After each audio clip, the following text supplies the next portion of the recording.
The Arizona Trails passages 6 and 7 are very similar to each other.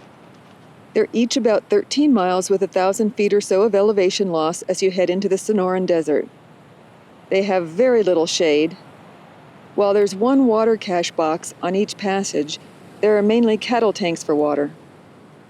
On both passages, you'll see the rincons getting closer and closer to you as you head almost straight north towards the mountain range.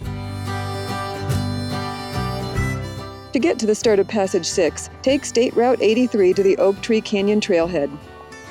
Then you hike a mile to the junction of Passages 5 and 6 and head north to a ranch road called Lakes Road.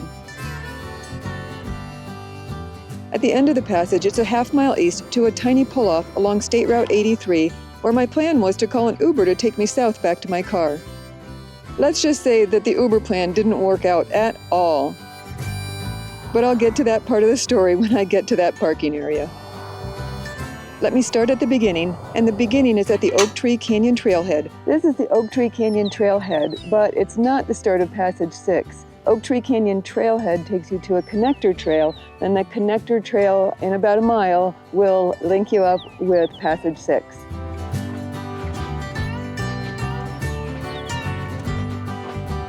This is the 1 mile mark, and this is where the connector trail now joins with the AZT, and Passage 6 starts. This is the best sponsor name yet. Passage 6 is called the Las Colinas Passage.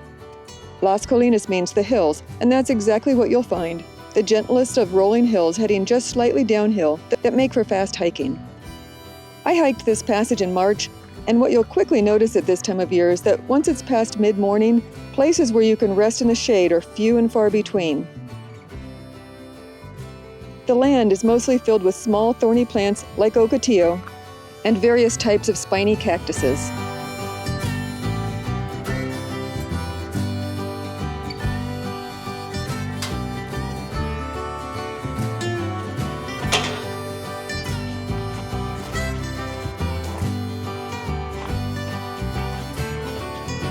But the number of small cherry flowers that are making a show of it may surprise you.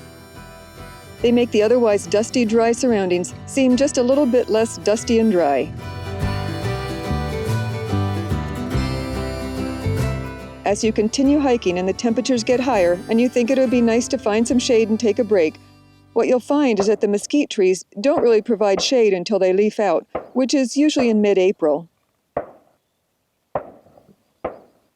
Also, there's a gun range and plenty of shooting in the area, which might make you decide to keep moving north.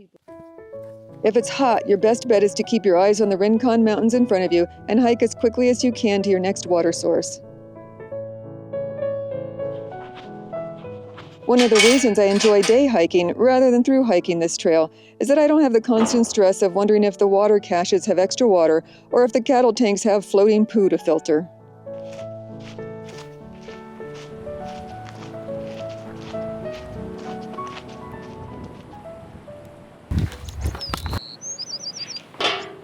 I'll lock the gate. Thank you.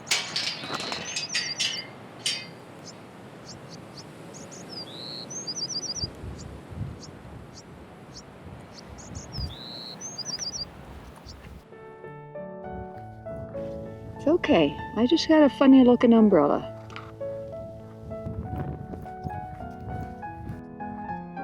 I'm now at Lake Road, which means that this is the end of Passage 6.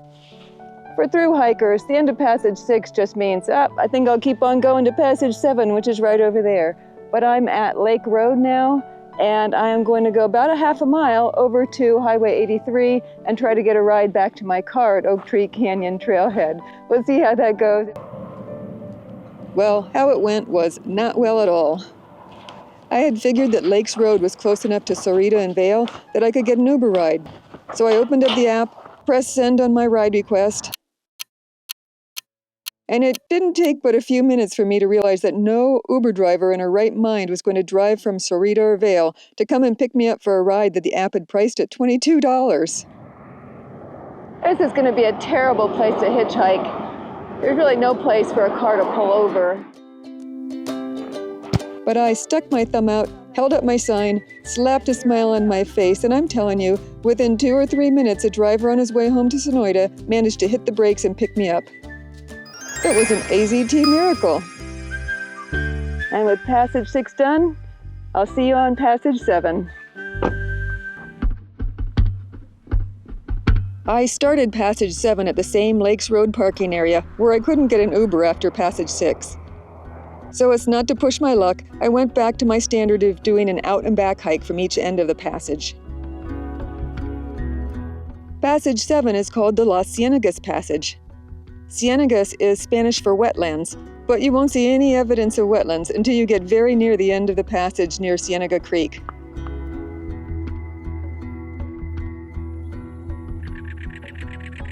From the Lakes Road parking area, the end of Passage 6, a marker, and this will put you on Passage 7.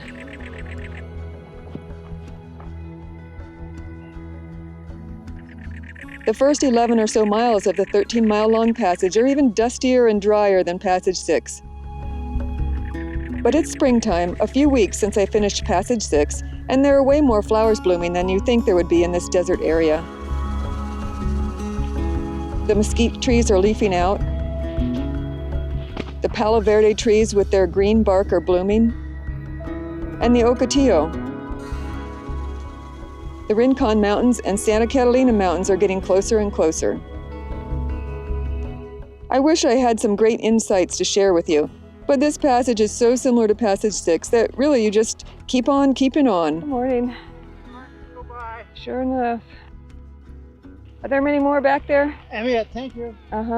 You'll see plenty of mountain bikers on both of these passages, and even though in theory hikers have the right-of-way over bikers on the trail, they generally don't stop, and it's easier just to step aside and let them pass by. Just be sure to look where you're stepping so you don't bump into a cactus or a snake that's right next to the trail. Little guy, you're missing your tail. What's up with that? Did a bird try to get you?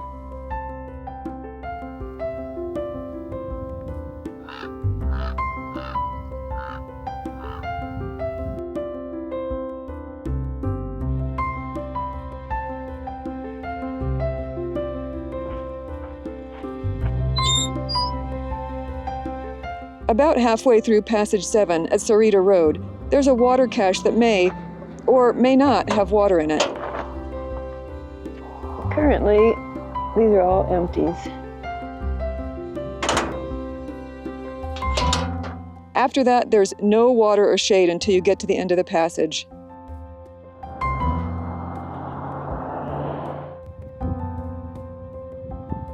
There are a couple of roads to cross and culverts to go under along the way.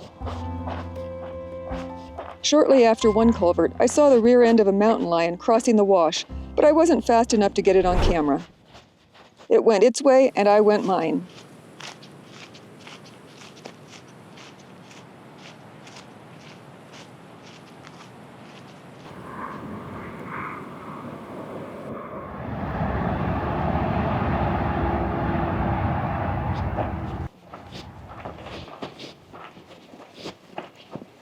Well, there was a dead rat back there, but I don't suppose anybody really wants to see that. And then, as you get within a couple of miles of the Gabe Zimmerman trailhead, you'll finally see a strip of green. This is the Ciénega that the passage is named for. There's a creek, named Ciénega Creek naturally, and surrounding it is a marshy wetland with year-round water.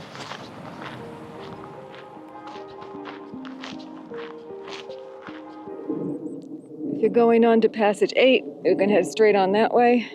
But if you need to get into Tucson to pick up supplies or get to a hotel, now that I'm a hitchhiking expert, I can say that this is an easy place to ask someone for a ride into town. As for me, I headed to the trailhead where I'd parked my car earlier in the day. Be sure to take time to read about who Gabe Zimmerman was and why the trailhead is named for him. And please spend time while you're hiking thinking kind thoughts for the people who suffered this tragedy.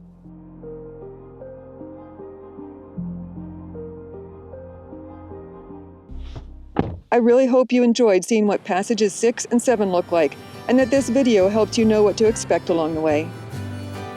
And I'll see you on Passage 8, where, if by chance you've been wondering when the heck you're finally going to see some saguaro cactuses, yes, you'll finally start seeing them on Passage 8.